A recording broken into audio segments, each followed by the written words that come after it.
It's a bigger problem than you might think. Across the country, food deserts exist in every state, impacting an estimated 23.5 million people, disproportionately minority communities.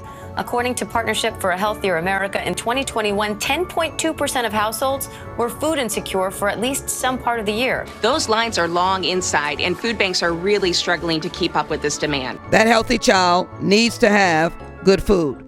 According to Feeding America, tens of millions of people are currently food insecure. Now that's not the same as people who are hungry. Basically what food insecurity means in the United States is people not having enough food, rationing food, parents going without food to feed their children. Now this issue of food insecurity is no joke. It could be the difference between buying medication or putting food on the table, or saving for your kid's college, or feeding your hungry child. One thing is certain though, finding fresh produce in the biggest areas where there's food insecurity could be like finding a needle in a haystack. Fast foods, restaurants, and convenience stores line the blocks of low-income neighborhoods, offering few, if any, healthy options. In rural areas, there may be no access at all. This particularly impacts African American, Hispanic communities, and as I indicated, rural communities. Right now I'm in North Tulsa, which is a very underdeveloped part of the city, and just by looking around, you can't help but notice all the fast food and convenience stores everywhere you look.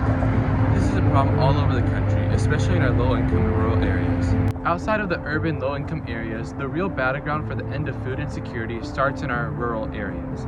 Scooter Vaughn, the director of rural initiatives at the Food Bank of Eastern Oklahoma, knows exactly how dire this situation is. A lot of the grocery stores that are in these smaller towns are starting to close.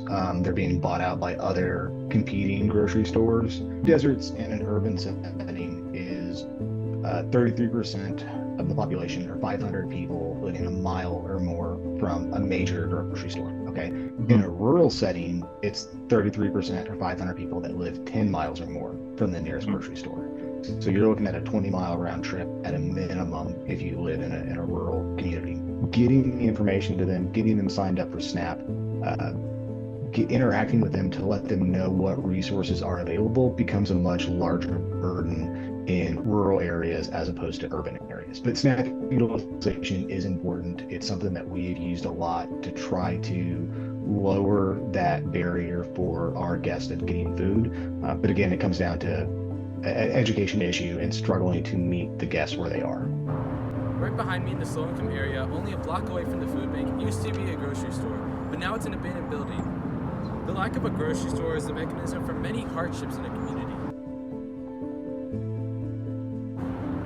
Big box retailers have continued to decline in this area, while convenience stores makes their presence known. Oklahoma State Senator Kevin Matthews knows this very well, as there are very little grocery stores in his community.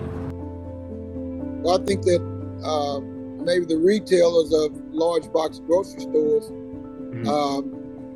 don't see areas with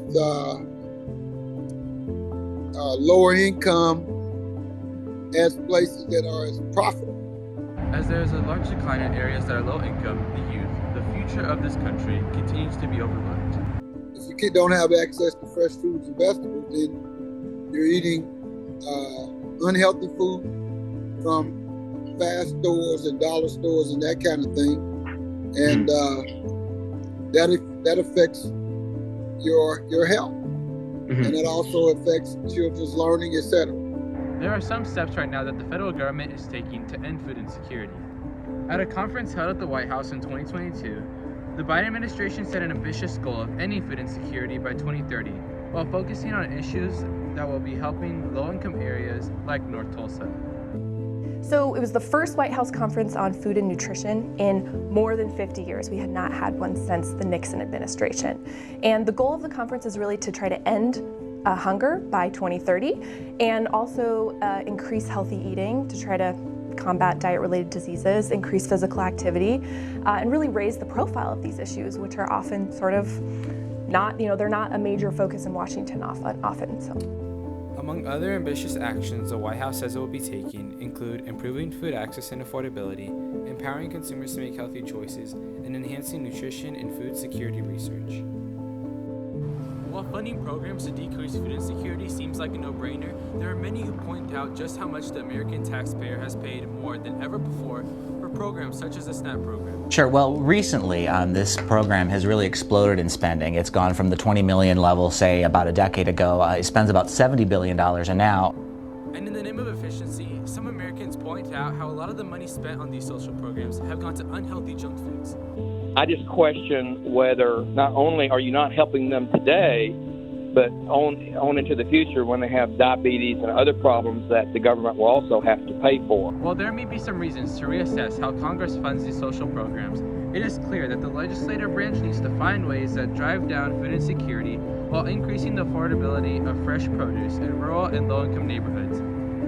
As the most vulnerable from the oldest to the youngest suffer from this injustice, the biggest priority Congress should have is taking action on food insecurity and food deserts in our rural and low-income areas.